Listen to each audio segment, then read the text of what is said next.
O sige. Aha. Kim Pao update. Venue ng Kim Pao mamaya naka-ready na.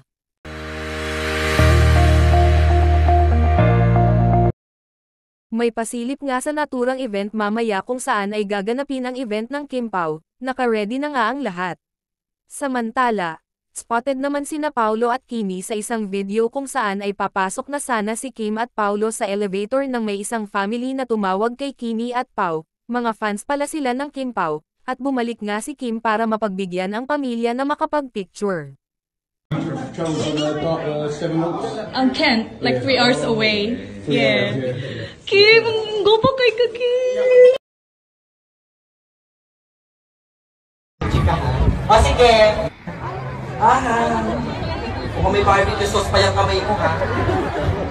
Naamoy ko. Chika ha. O sige. Tapos barbecue sauce pa yung kamay ko ha. Naamoy ko. Chika ha. O sige. Tapos